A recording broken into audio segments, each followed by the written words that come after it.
Hello दोस्तों। आप लोग कैसे हो? I hope all of you are fine. तो चलिए स्टार्ट करते हैं हम लोग आज का सेशन। हेलो फ्रेंड्स, जैसा कि मैंने कहा था कि मैं जल्द ही लूसेंट की चैप्टर वाइज आप लोगों को एक्सप्लेनेशन देने वाला हूँ। तो आज मैं लूसेंट की फिजिक्स की एक्सप्लेनेशन देने वाला हूँ। तो आइए देखते हैं क्या है इस चैप्टर में।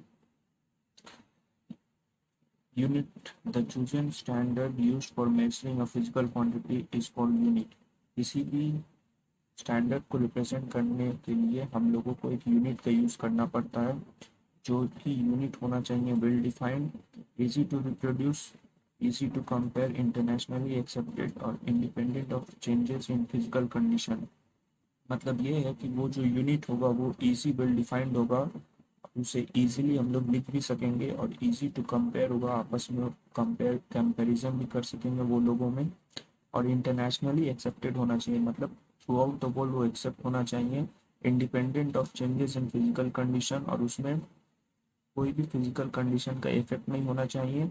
इसके बाद आता है units are of two types, fundamental units and derived units. तो फंडामेंटल यूनिट वो होते हैं जो कि पहले से ही रिजर्व किए हुए हैं, जैसे कि लेंथ का मीटर होता है, मास का किलोग्राम होता है, टाइम का सेकंड होता है। और डिराइव यूनिट वो यूनिट होते हैं जो कि हम लोग फंडामेंटल यूनिट की मदद से प्रोड्यूस करते हैं, उसे हम लोग डिराइव यूनिट कहते हैं। तो ये दोनों के बारे में हम लोग आगे देखेंगे अभी। तो सिस्टम ऑफ यूनिट, कितने तरीके के यूनिट के सिस्टम होते हैं वो देख लेते हैं। पहला होता है C G S system, number two होता है एम के एस सिस्टम, और नंबर थ्री होता है F P S system, number four होता है एस आई यूनिट्स। तो अब यहाँ पर आ गया है एस आई यूनिट के बारे में कि ये आप लोगों को बस देख लेना है, इसे याद करना उतना ज़रूरी नहीं है। लेंथ का होता है मीटर, मास का होता है किलोमीटर, टाइम का होता है सेकंड, इलेक्ट्रिक करंट का होता है एम्पियर, टेम्परेचर का केल्विन, ल्यूमिनस इंटेंसिटी का कैंडेला, और अमाउंट ऑफ सब्सटेंस का मोल। तो अमाउंट ऑफ सब्सटेंस जो मोल है उसे आप याद कर सकते हैं, थोड़ा इंपॉर्टेंट होता है। Besides these seven fundamental units, two supplementary units are also defined, that is radian, rad or plane angle, and stereoid, SR for solid angle।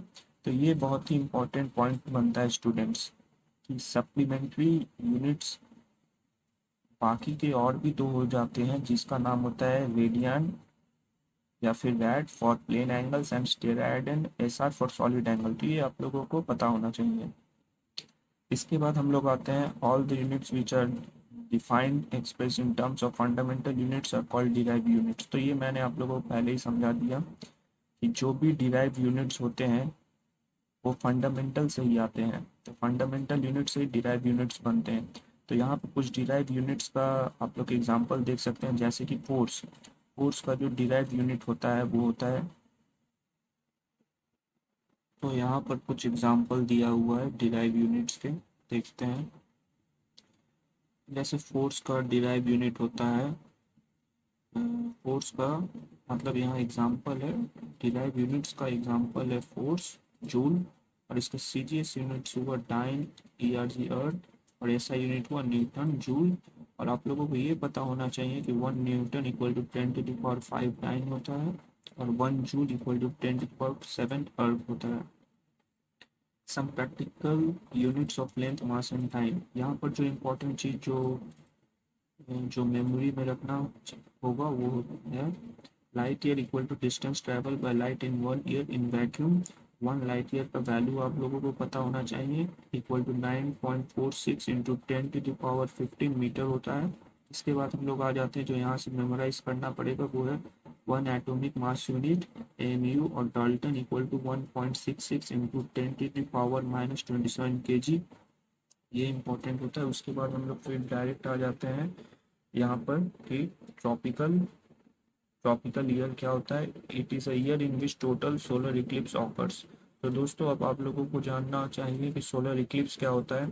Solar Eclipse वो होता है कि जिस समय सन और अर्थ के बीच में मून आ जाए, और मून मून के वजह से सन का जो लाइट होता है वो अर्थ तक नहीं पहुंच पाता है, तो उसे ही हम लोग सोलर इक्लिप्स कहते हैं। और यहाँ पर जो आप लोगों को जानने की चीज़ है वो है 1 बैरल इक्वल टू 119.24 लीटर होता है। और इसके बाद फिर यहाँ पर फिलहाल के लिए और कुछ नहीं जानना होगा, ये सब उतना इम्पोर्टेंट नहीं है, इसे आप लोग स्किप कर सकते हैं।